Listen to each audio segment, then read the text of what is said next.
Alhamdulillah baik, Bu.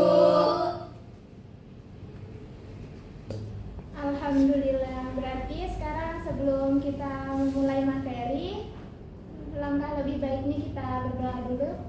Baik, ketua kelas silahkan dipimpin doanya. Ya. Baik, sebelum memulai pelajaran mari kita berdoa. Berdoa dimulai. Bismillahirrahmanirrahim.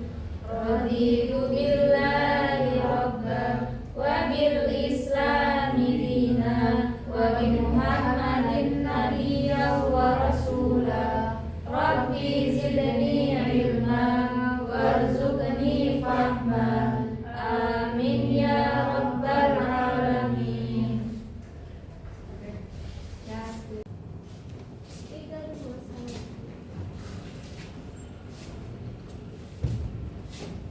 Oke, sekarang kita absen dulu. Anissa, hadir Bu. Andi Nur Aulia Saskia, hadir Bu. Agni Fauzia, Hadir Bu. Rasti Ananta, Hadir Bu. Sernila, Hadir Bu. Syakib Abdullah Usman, Hadir, Bu. Tia Erianti. Hadir Bu. Jadi materi kita hari ini itu mengenai syirik. Nanti kalian akan menjelaskan tentang bahaya perbuatan syirik dan cara menghindarinya. Kemudian kalian akan menyebutkan macam-macam syirik. Tapi sebelum itu, sebelum kita memulai pembelajaran, biar lebih semangat, kita games terlebih dahulu ya. Baik, Bu. Jadi kalian cukup mendengarkan instruksi atau ucapan ibu, tapi jangan mengikuti gerakan yang ibu lakukan. Misalnya, ibu bilang rambut, berarti yang dipegang rambut. Gitu. Paham? Paham. Oke, silakan semuanya berdiri. Kuncinya itu fokus. Hidung, kepala, mata. Saskia, silakan maju ke depan.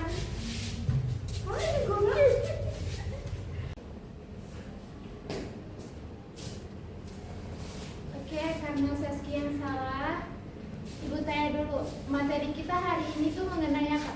Syirik. Nah, jadi menurut Saskia, apa itu syirik?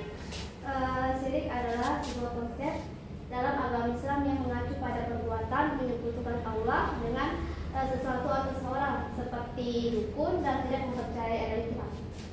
Oke, baik. Bagaimana anak-anak bisa dipahami dari jawaban Saskia? Bisa, Bu. Oke, silakan Saskia kembali ke tempatnya. Jawabannya Saskia tadi itu sudah sangat benar.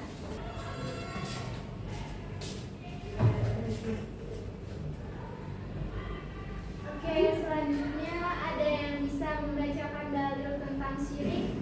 Itu terdapat di Quran surat Luqman ayat 13. Saya, Bu. Iya, silakan Agni.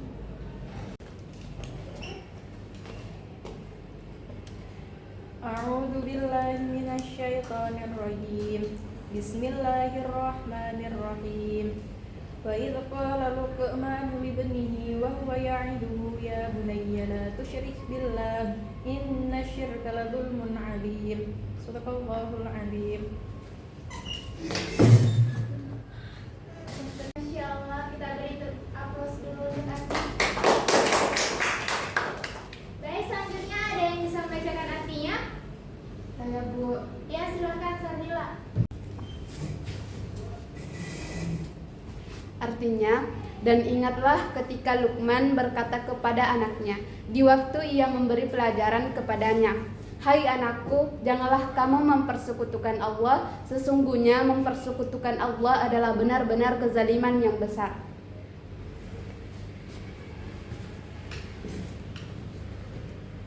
Oke, Ibu rasa dari penjelasan ayat ini sudah cukup jelas. Mungkin ada yang ingin ditanyakan? Saya, Bu, itu saya mau tanyakan, apakah syirik itu termasuk dari perbuatan dosa besar? Baik, terima kasih, Bu.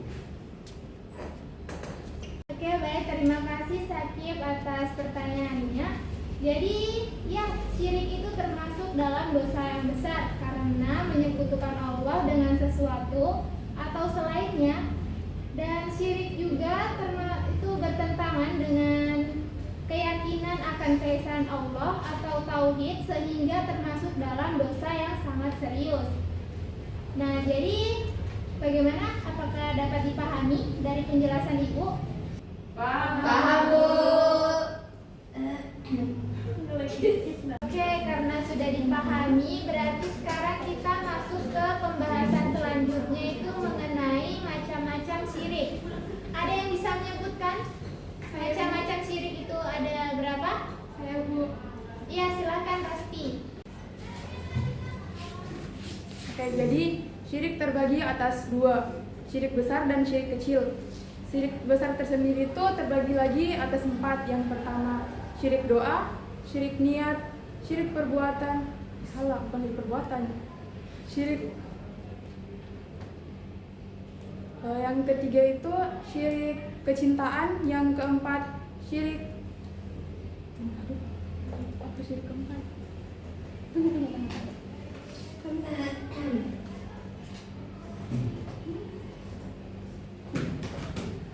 Yang keempat itu syirik ketaatan. Nah, yang syirik kecilnya itu terbagi lagi atas 3, yaitu syirik perbuatan, syirik qauli, dan syirik dalam hati.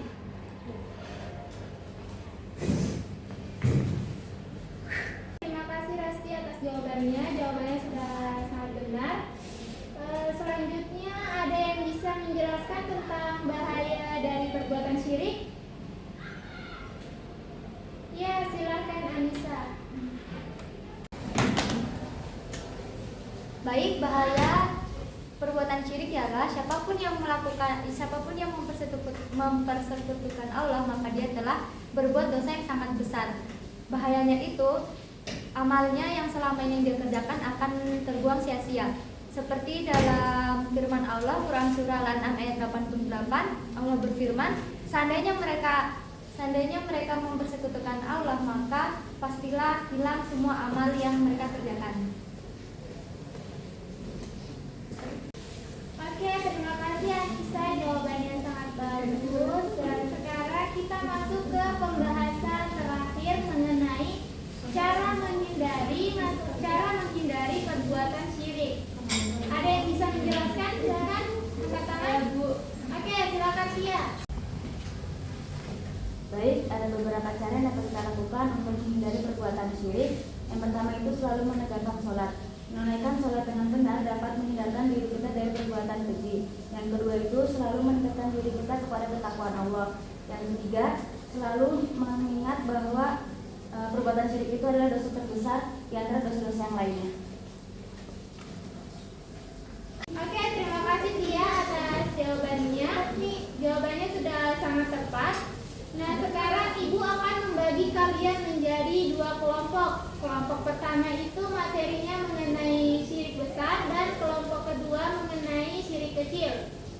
Kemudian setelah itu kalian diskusikan bersama anggota kelompoknya dan kalian menunjuk salah satu anggota kelompok untuk maju ke depan mempresentasikan hasil diskusi kalian. Sampai sini ada yang mau ditanyakan atau sudah dipahami? Paham, Bu. Oke, silakan.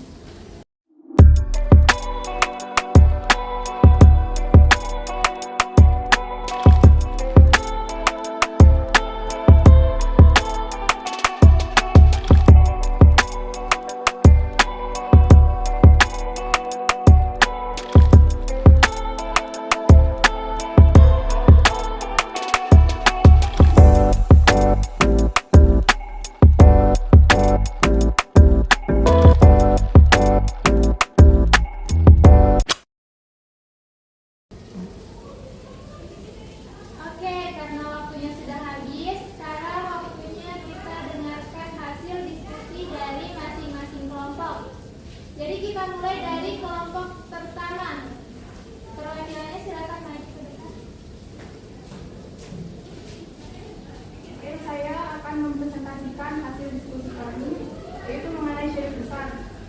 Syirik besar merupakan beribadah selain kepada Allah. Syirik besar memiliki beberapa macam, diantaranya satu, syirik doa. Syirik doa itu berdoa kepada Allah, tetapi juga ia berdoa kepada selain Allah. Yang kedua itu syirik niat. Ia meniatkan sesuatu tetapi bukan untuk Allah saja. Sudah sekian dari kelompok kami. Terima kasih. Boleh tepuk tangan dulu. Oke, selanjutnya kelompok 2 silakan.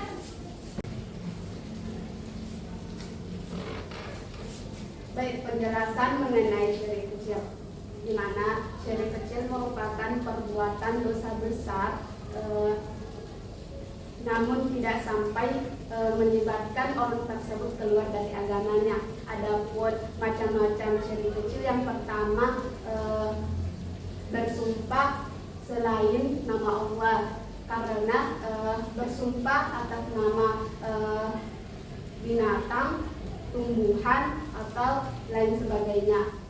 Yang kedua, meminta pertolongan selain kepada Allah, seperti meminta pertolongan kepada dukun. Nah, yang ketiga, ria atau pamer. Ini termasuk syirik kecil karena dia karena dia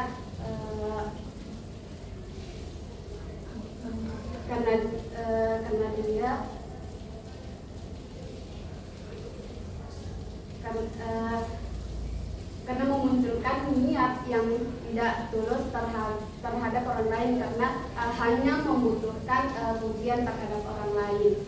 Nah, itulah yang dapat saya sampaikan. Kurang dan lebihnya mohon dimaafkan. Assalamualaikum warahmatullahi wabarakatuh.